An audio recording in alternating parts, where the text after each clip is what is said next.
Hello, welcome to the Chibi Anime Podcast. If you're checking this out because you're super into anime like I am, and maybe, like me, you grew up in the 90s watching anime episodes on 4Kids TV, YouTube or Cartoon Network, hi, welcome. Side note on that one, does anyone else remember having to search online for all of the matching parts of a single episode that someone else uploaded randomly? It took ages to be able to find every upload for an episode. A single episode like part 3 or 5 would always be missing for some reason. I have so much love for servers like Crunchyroll now for making it so much easier to watch anime. So thank you so much for the development of the internet and technology. Anyway, I'm Ryan, hello, welcome, and in this podcast we'll talk all things anime.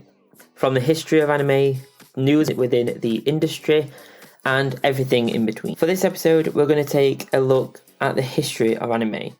And most people, when I say I'm into anime, they say, and I'm sure you guys have heard the same at some point, at least maybe once, they say, isn't anime just a Japanese cartoon? And the word anime is derived from the word animation. And in Japan, it is used to describe any animation. But the rest of the world has specifically taken to using the word in relation to animation that comes from Japan. So when did that quote-unquote anime begin? So to find that out, we need to take a step back, like really far back. So we need to go back to like late 1916, early 1917. So during World War I, with the Japanese animation format and industry being in its infancy. So each video was around 5 minutes long and made using a type of Japanese paper and chalk and this is a side note, I am English and I will try my best to say the Japanese names.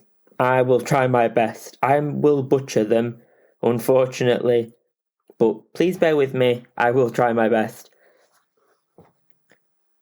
So they were made using chalk and Japanese paper, and the first one that we've seen, or the first I could find, was by a man called Shimokawa Oten.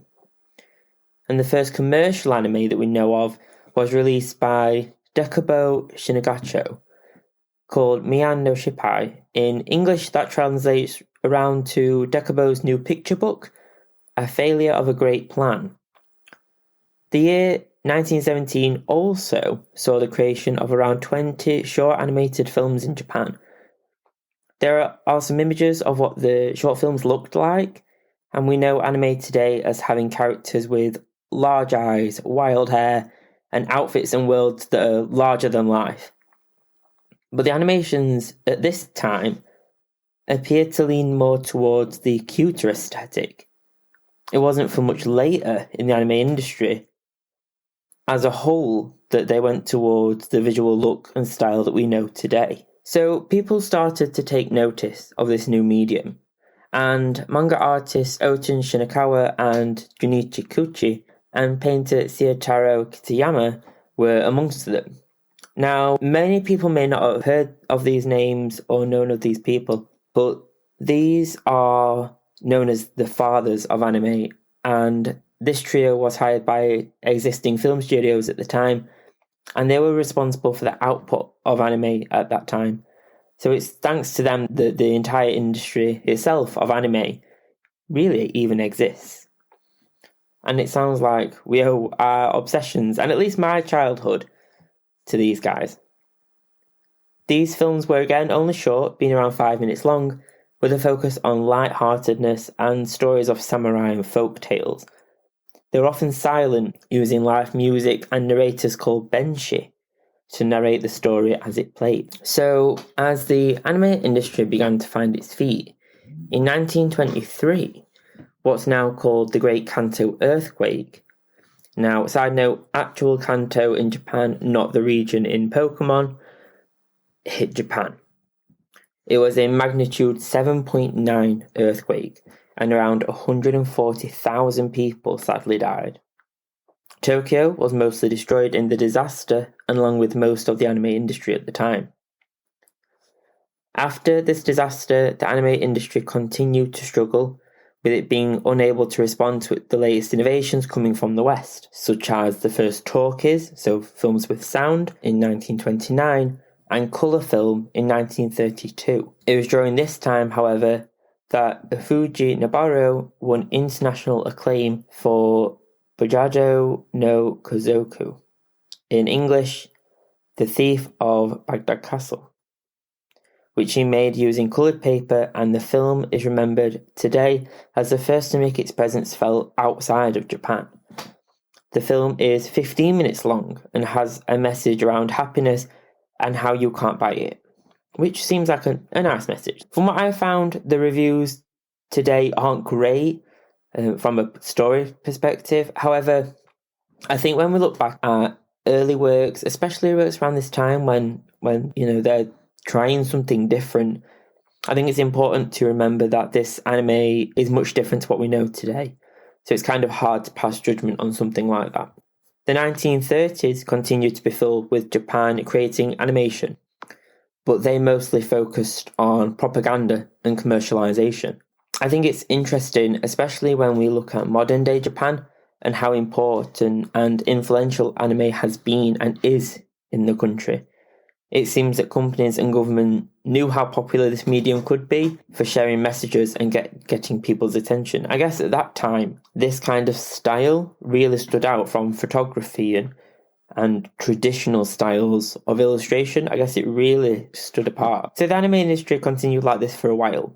But in 1945, with World War II finally coming to an end, the Momotaro Uni no Shippai and black and white film was released. This film was 74 minutes long, so the longest anime to be released, and it was by the Navy as a piece of propaganda. You can find images of this and clips of the films I've mentioned, so I will leave some links in the show notes. It's now at this point in time where we start to see the founding of one of the largest anime companies within Japan. As Japan recovered from the war, Akawa Hiroshi saw Snow White by Walt Disney and fell in love with the colours used in the film and its animation style. This led to him buying his own studio in 1956, naming it Toei Doga, what is now Toei Animation. His aim was to be the Disney of the East.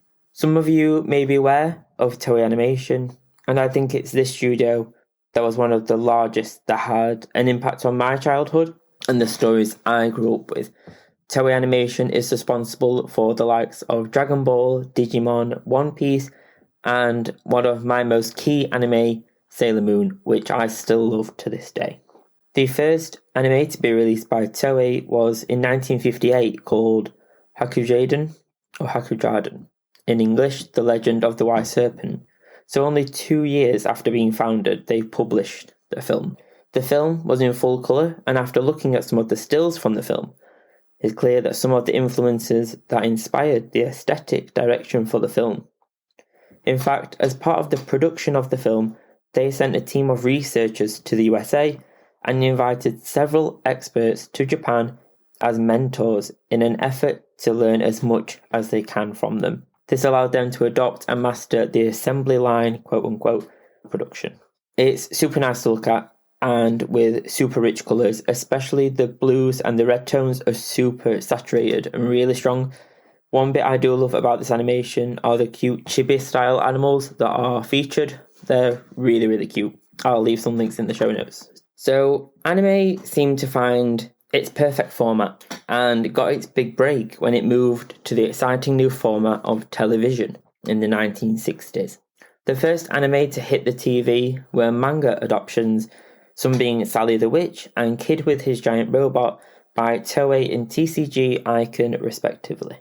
Although 1963 was when I would say that the first type of modern anime was created and released, some of you may know the title and may have even watched it. Tetsuwan Otomo, or Astro Boy, was released in 1963 and ran for 4 seasons, ending in 1966 after 193 episodes. Created by Osamu Tezuka and Mushi Production. This was the first anime to have a sequential plot and became the first major anime export from Japan to America, airing on NBC. So I called this the first modern style of anime because of its styling. So it's with this series that we start to see large eyes, an interesting hairstyle, and a kind of wacky or almost larger than life plot. So let's take a look at the plot for Astro Boy. So it's actually set in the year 2003, which is obviously quite distantly in the future from 1960s. So the plot is, in the year 2003, Tabayo Tenma is travelling down with the electric highway 66, or on the highway should I say, a highway claimed to be the fastest made by man, when suddenly Tabayo collides with an oncoming vehicle and is killed instantly. When his father, Dr. Amotaro Tenma, discovers his body, he is instantly distraught and begins to go insane. Dr. Tenma becomes obsessed with a new project to build a robot in the image of his deceased son. He shifts all focus to the Ministry of Science to the production of his new robot. After 1 year, Tenma's project robot is a success and he gives life to a new robot and names him Astro Boy. Tenma attempts to make the new robot a son of his own. He teaches him to eat and perform arithmetic, and he continues to teach him everything that would make him similar to a real boy. Tenma discovered that even though Astro had achieved everything he wanted of him, he still couldn't grow like a living boy. This made the irrational Tenma so angry that he sold Astro away to Henneberg's robot circus. So it's quite an interesting plot. It's quite a dark plot when you read it out loud, but that is one of the key differences I sometimes say to people that say, anime is just a Japanese cartoon, is that some of the storylines behind them often have quite a dark undertone or more serious undertone, whereas a cartoon can often just be slaps and giggles. So it's after this release that the anime industry really began to take shape. It found its style with anime such as Speed Racer, Prince Planet, Cyborg 009, being similar in style to Astro Boy. It's during the late 1960s that we see the first of many genres of anime being created, such as the first martial arts anime, the first anime to feature a 5-unit superhero team, and the first superhero anime, first racing anime, and the first magical girl anime, to name a few. So the 60s was really the golden year for anime, with year upon year of new milestones, with new creation. So in 1965, Kimber the White Lion was the first colour TV anime series. In 1966, Mahou Tsukai Sally was the first magical girl genre of anime, and one that inspired one of the largest genres of anime today. In 1968, we saw the release of Yukai Ningen Ben, the first anime with the theme of monsters and demons, and a theme that today is one of the most popular within the anime community. In 1969, Himitsu no Ako-chan, a magical girl anime, pioneered the first magical girl transformation, a move that inspired anime such as Sailor Moon and Cardcaptor Sakura in later years. Both series I hold very close to my heart because of how I grew up with them in the 90s. So following on from how the industry started to find its feet during the 1960s and towards that later years, the 1970s started to see the rise of more studios, but also see the slight back end of the unsettlement in the industry and the lack of funds that are starting to become quite prominent unless you are a larger anime house. In 1972, Madhouse Productions, or Madhouse Studio, founded, and this was during the time that Mushi Productions declared bankruptcy in 1973 after struggling those financial difficulties. This same studio, however, did have a resurrection in 1977 and has continued to operate since, which is great. I think it's great to see that studios, although they may have a rocky start, are worth returning to and are worth digging up the projects again and reuniting the team almost. So Sunrise Studios also founded that same year in 1972, and this studio has since become more well known as its more modern name, and that name I'm sure you'll be aware of.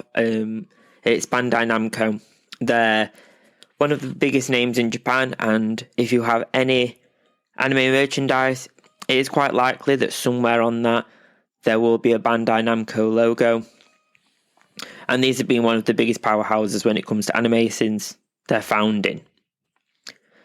In 1974, one of the biggest names, Miyazaki and Takahata, released Hayate Girl of the Alps in 1974. And this ran for 4 seasons, and some of you may recognise their names. These two later founded the world-famous Studio Ghibli, which I'm sure all of you hopefully have heard of, and we will take a deep dive into Studio Ghibli in the next episode, but also I will do a separate podcast, I think, around Studio Ghibli, because there's so much to talk about with those two and that studio as a whole. So this season, Hayate Girl of the Alps ran for 4 seasons, and looking at the images from this series, I've never watched it personally, but there is a clear resemblance between the art style and art direction of the series and the later Studio Ghibli movies. There's a quite clear aesthetic, and I wonder if this series was almost a trial for those two as a team to really determine a style that worked for them and work on a style that eventually everybody has come to love and find absolutely iconic.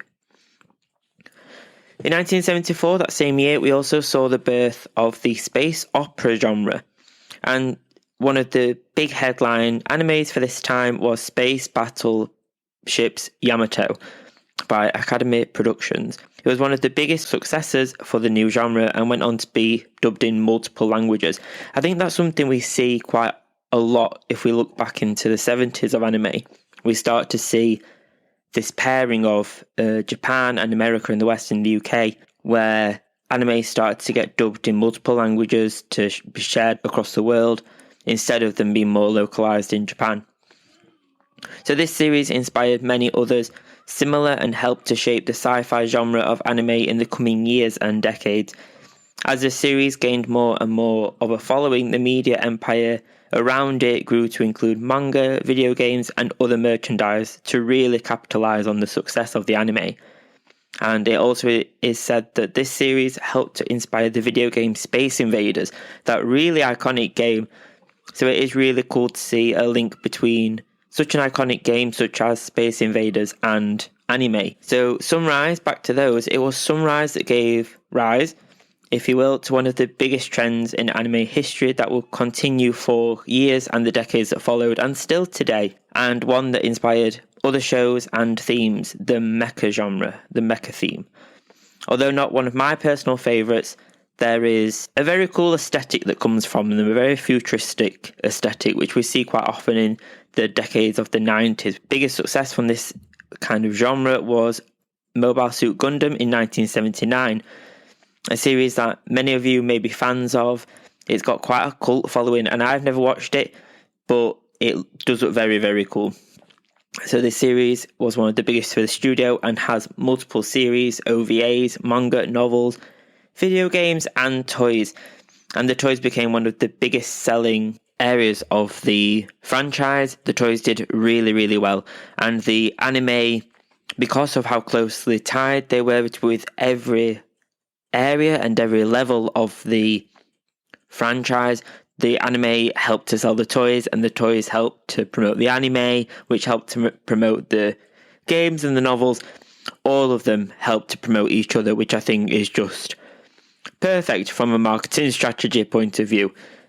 It seemed that anime had a slow, almost non-start as a genre until the 1960s, when, thanks to new innovations and techniques, creators could truly show their creativity and share inspired stories. Thanks to manga writers, that anime got some of their first storylines, and it's interesting to see that the two mediums that are inseparable today of anime and manga were the same back then and often inspired one another. So thank you for joining me on the first part of anime history. Thank you for joining me on the first episode of this podcast, my first podcast. So thank you so much for checking it out. It really does mean a lot. Every like, every comment, I know you may hear it on every podcast, but it really would mean the world. I would really appreciate every like. So in the show notes, you'll find all the reference links from my research, and some links you can watch some of the animations mentioned during the episode and see some of the imagery from some of those super early parts of anime. Next time, we'll go further in time and we'll discuss anime during the 80s and the amazing 90s, where I found them all. So be sure to hit subscribe. You can find me on Instagram, TikTok, Twitter and Facebook if you just search Chibi Weave Anime. And I'll see you next time. Thanks.